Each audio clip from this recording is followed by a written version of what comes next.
Ah oui, super. Bien, merci. Donc, malgré le fait que je suis un doctorant de la génération Covid, vous pouvez voir que je ne suis pas du tout doué pour manipuler ces outils auxquels j'ai du mal à me faire. Donc, je voudrais remercier la Société géologique de France pour l'attribution de ce prix. Je suis vraiment extrêmement honoré. Remercier également mes directeurs de thèse qui n'ont pas pu faire le déplacement. Donc, Pierre-Jean Gauthier, Vincent Breton et Holger Sigmarsson de l'Université de Clermont-Auvergne. Et donc, à la fois du laboratoire de physique de Clermont et du laboratoire Magma et Volcan. Et je suis un peu aussi ému aujourd'hui parce que donc, ce prix donc, qui récompense un peu voilà, l'aboutissement d'un parcours universitaire en géosciences m'est remis ici au 77 de la rue Claude Bernard, à 2 pas du 45 rue d'Ulm, où j'ai commencé ce parcours d'études il y a 9 ans maintenant. Et donc la géographie, on va dire, vient se conjuguer au temps passé pour mettre un point à ce chapitre de ma vie.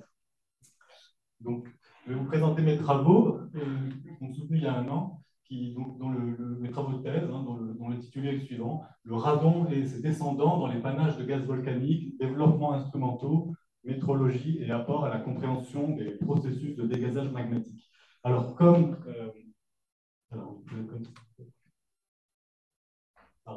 donc, je ne pouvais pas, dans ces murs, ne pas rappeler le nom de Charles-Joseph Sinclair de Ville, qui fut au XIXe siècle un des présidents de la Société géologique de France et qui a été un des principaux pionniers de l'étude de la chimie des gaz volcaniques à l'époque où la volcanologie était vraiment balbutiante et commençait à se transformer en une science vraiment physique. Et donc, je peux bien imaginer que si ton fantôme est caché quelque part dans ces tiroirs, il aura peut-être plaisir ou intérêt à écouter, parce qu'à l'époque, le radon n'avait pas été encore découvert. Marie Curie n'avait pas découvert le radium. Et donc, tout ça est très nouveau pour nous. Donc, les processus qui donnent naissance au volcan sont maintenant beaucoup mieux connus depuis, par rapport à l'époque de Saint-Clair de Ville. Et on enseigne dans nos écoles la vision suivante des processus magmatiques, avec la fusion partielle dans le manteau qui vient alimenter des réservoirs dans la croûte en magma, réservoirs dans lesquels le magma évolue chimiquement, thermiquement, et ultimement peut arriver à atteindre la surface et à donner naissance aux éruptions. Alors, dans le monde de la recherche, qui est toujours un tout petit peu en avance sur le monde de l'enseignement, on parle maintenant de systèmes magmatiques transcrustales, ou de mush en anglais, où on oublie un peu ces représentations de livres où on a des grands réservoirs cylindriques connectés par des tuyaux les uns aux autres, et on a plutôt en fait un ensemble, voilà, une grande phase très riche en cristaux, en fait, au travers de laquelle percolent des lentilles de liquide qui échangent donc en permanence de la chaleur et des éléments de matière avec ce cristal, enfin cette phase cristalline. Et donc au sein de ce système, les gaz vont jouer un grand rôle, notamment vers la surface.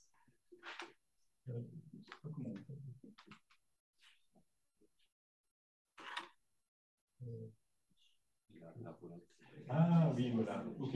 Donc les gaz en particulier vont commencer à se former en profondeur, on va dire à peu près à partir de 30 km en profondeur. Notamment le CO2 va s'exsolver et commencer à former des bulles. Ensuite, lorsque le magma va remonter, d'autres espèces comme l'eau, le soufre et le chlore vont à leur tour être dégazés et passer dans la phase gazeuse, ce qui va diminuer, enfin, pardon, ce qui va accroître la flottabilité du magma et donc augmenter sa vitesse d'ascension, ce qui va pouvoir le conduire à rentrer en éruption. Un autre phénomène qui peut nous donner naissance à une phase gazeuse dans le magma, c'est la cristallisation, qui en diminuant en fait, enfin, qui en augmentant la concentration de volatiles, d'espèces volatiles dans la phase liquide résiduelle, va les pousser de nouveau à rentrer dans la phase gazeuse et donc à alimenter le cycle de dégazage. Donc tous ces phénomènes se produisent probablement simultanément dans l'intégralité d'un système magmatique, et la déconvolution de toutes ces sources de gaz est extrêmement délicate. Et bien sûr, elle est importante parce que c'est la façon dont les gaz se forment et la vitesse à laquelle ils remontent qui détermine largement la façon dont les magmas vont érupter en surface, et donc l'explosivité, donc les risques associés aux éruptions volcaniques. Donc, ma thèse s'inscrit donc dans cette étude, enfin, disons dans cette problématique de compréhension des processus de dégazage, et notamment en essayant de déterminer les échelles de temps sur lesquels ces processus se déroulent. En combien de temps les bulles de gaz se forment, en combien de temps elles remontent jusqu'à la surface.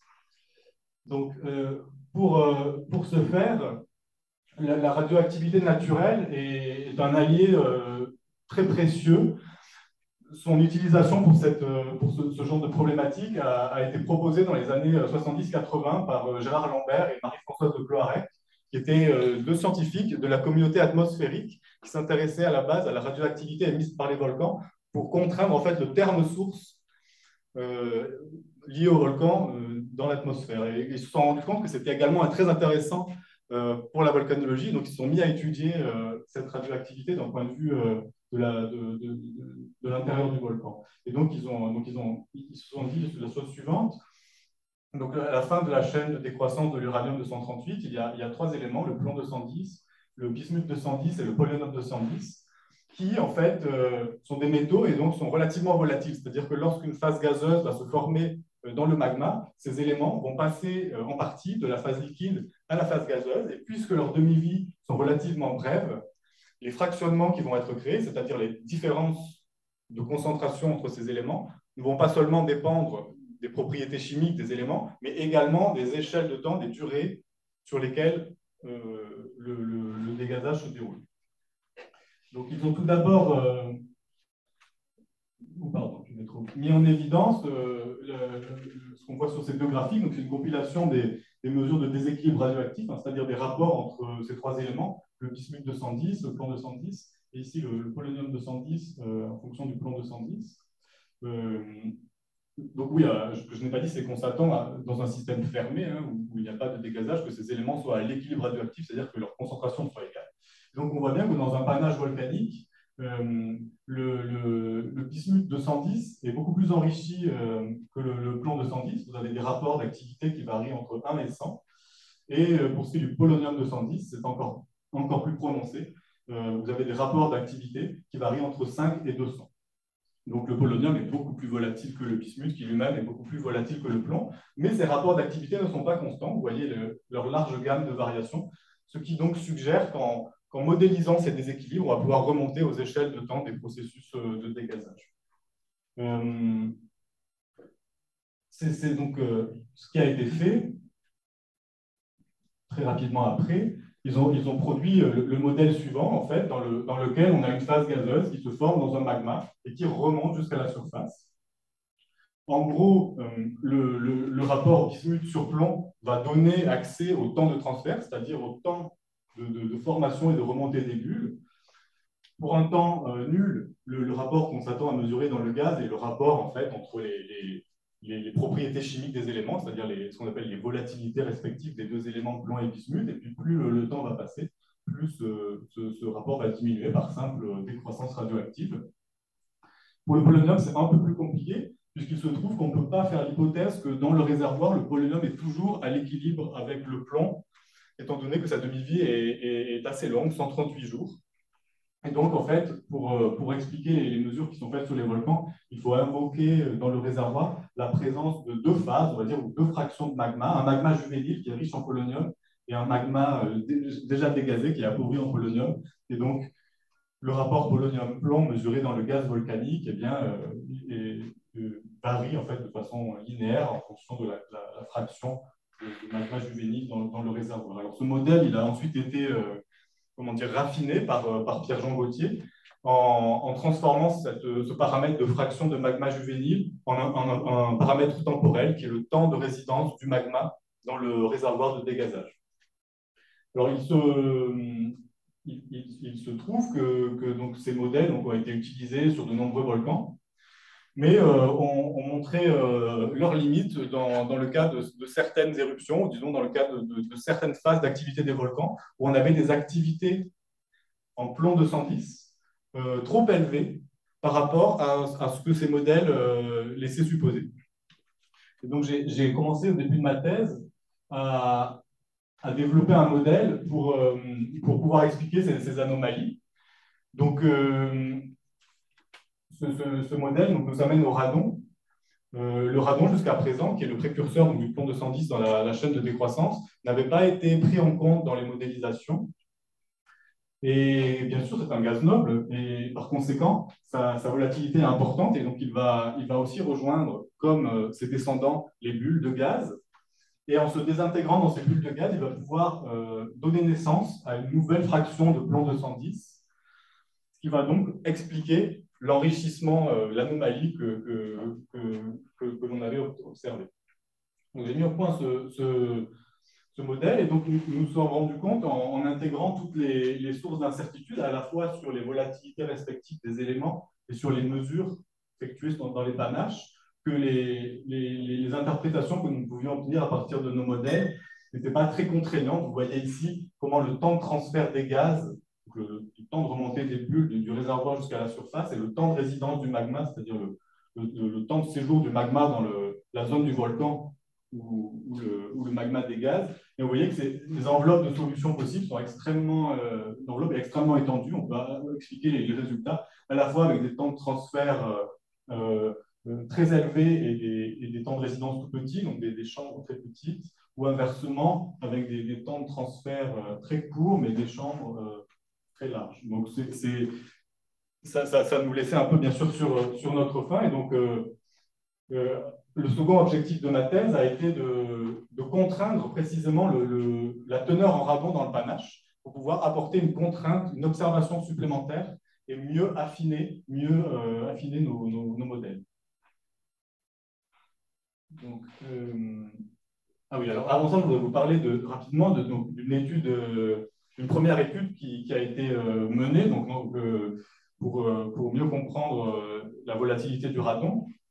Une étude thermodynamique. Donc, bon, très rapidement, le principe de cette étude, c'est très simple, c'est que le radon est un gaz noble. Donc, comme c'est un gaz noble, en fait, on peut a priori extrapoler son comportement géochimique à partir de ce qu'on sait des autres gaz nobles, notamment donc, l'hélium, le néon, l'argon, le krypton et le xénon. Donc, la géochimie des gaz nobles est un domaine qui a été énormément étudié, et les gens se sont rendus compte qu'en fait, la solubilité des gaz nobles, c'est-à-dire leur capacité à être dissous dans une phase liquide silicatée, est globalement, au premier ordre, dépendante de leur taille. Plus le gaz noble est petit, plus il est soluble. Donc vous voyez, le radon, bien sûr, le plus grand des gaz nobles, le plus large, on va dire, et donc sa solubilité peut être extrapolée. Et donc, en effet, si on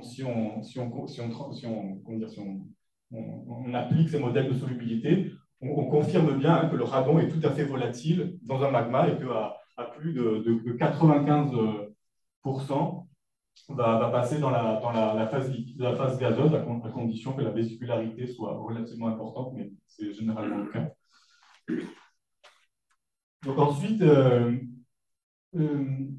j'ai cherché à mettre en évidence la présence de radon dans les panaches volcaniques, ce qui n'avait jamais été fait.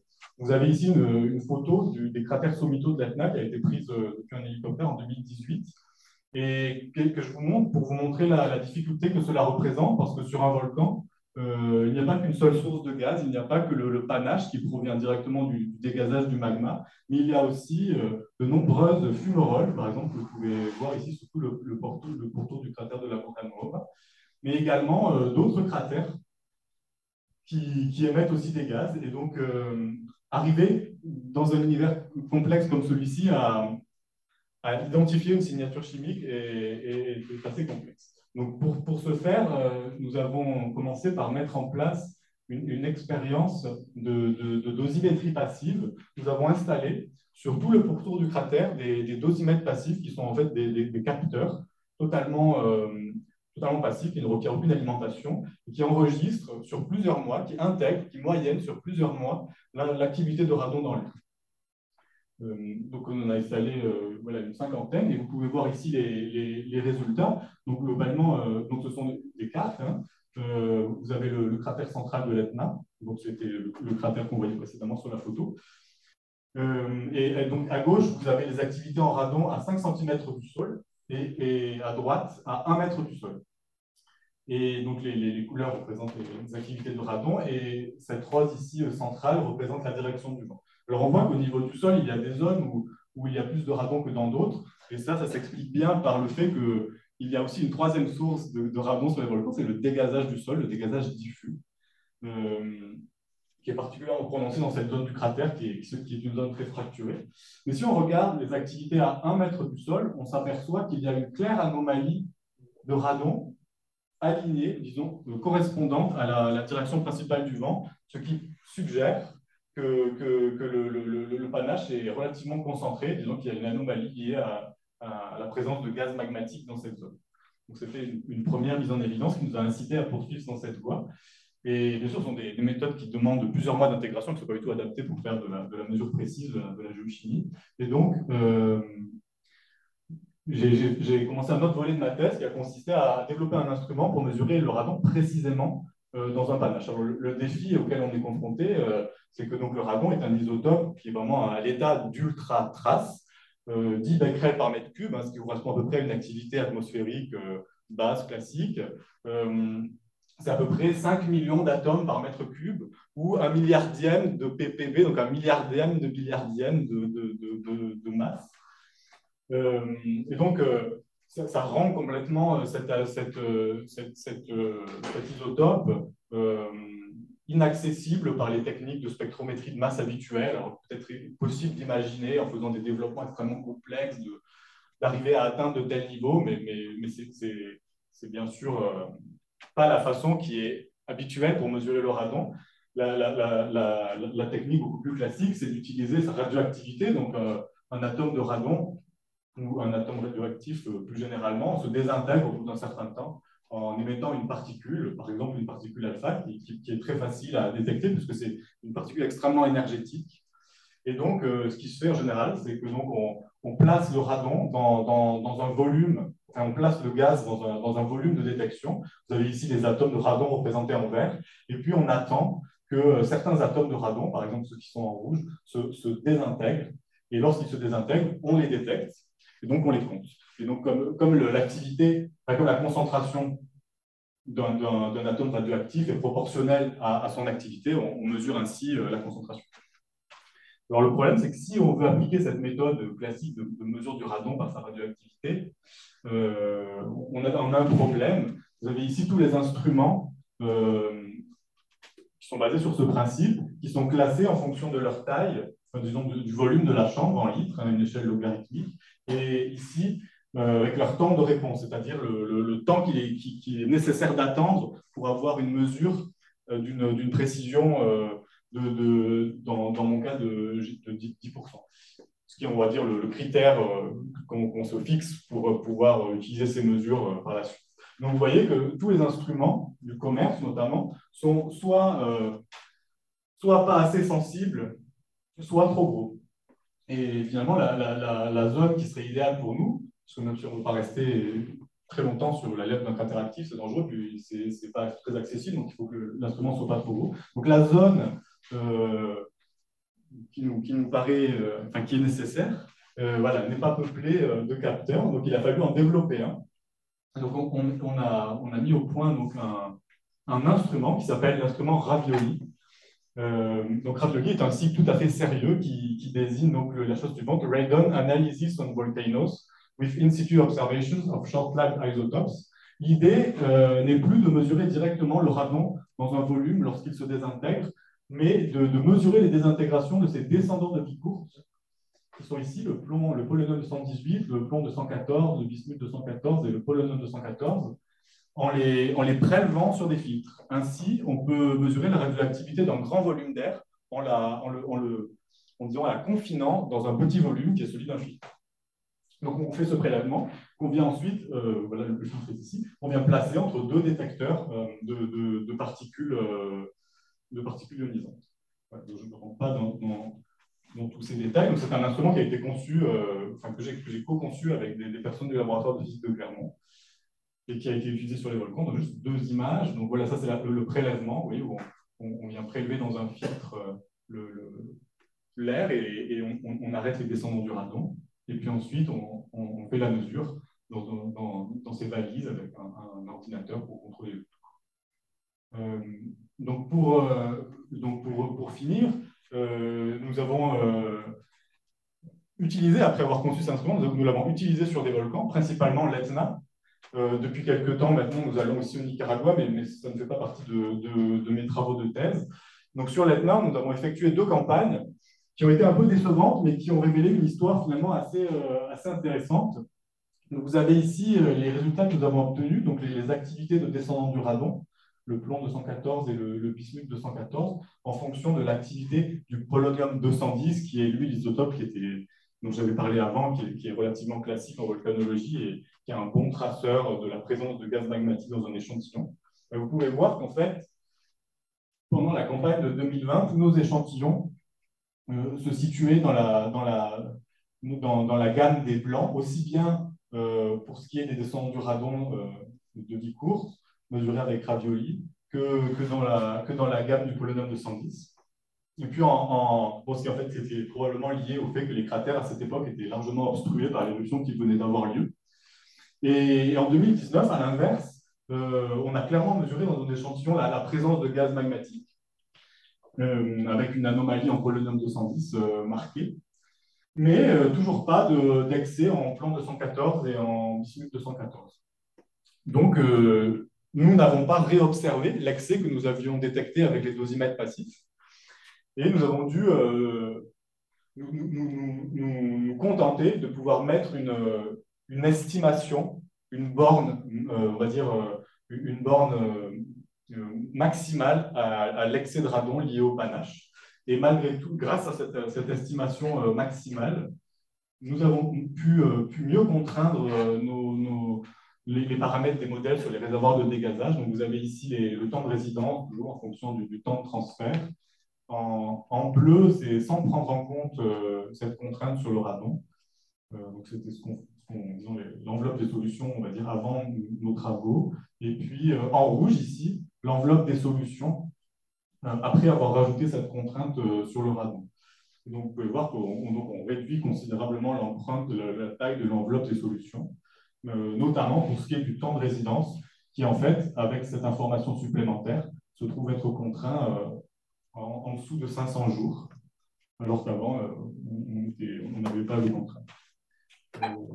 Pour traduire ça un peu en termes volcanologiques, ça nous a montré que donc, le réservoir de dégazage, au moment, hein, bien sûr, de nos prélèvements, puisque ces réservoirs évoluent dans le temps, c'est pas du tout quelque chose de permanent dans le temps, à l'époque de notre étude, donc le réservoir de dégazage était beaucoup plus modeste que précédemment estimé. Donc, le temps de résidence étant inférieur à 400 jours, on a pu déterminer un volume inférieur à 1/10 de kilomètre cube, si vous voulez se faire d'un rayon à peu près de 300 mètres, situé donc à une distance, une distance temporelle, hein, puisqu'on dit des temps en moyenne 9 jours, entre 5 et 15 jours. Alors, bien sûr, cette image que je vous montre là, elle est extrêmement choquante par rapport à l'image initiale que je vous ai montrée d'un système magmatique extrêmement complexe avec des lentilles de liquide interconnectées les unes aux autres. Mais bien sûr, c'est une première étape. Maintenant, avec cet instrument, ces instruments que nous avons développés, nous commençons à développer la mesure continue du radon dans les panaches pour pouvoir venir contraindre des modèles de plus en plus sophistiqués qui vont nous permettre de modéliser le processus de dégazage de façon un peu plus réaliste. Voilà. Donc, je vous remercie de votre attention. Je vous laisse avec une belle photo de l'activité récente de l'ETNA en 2021.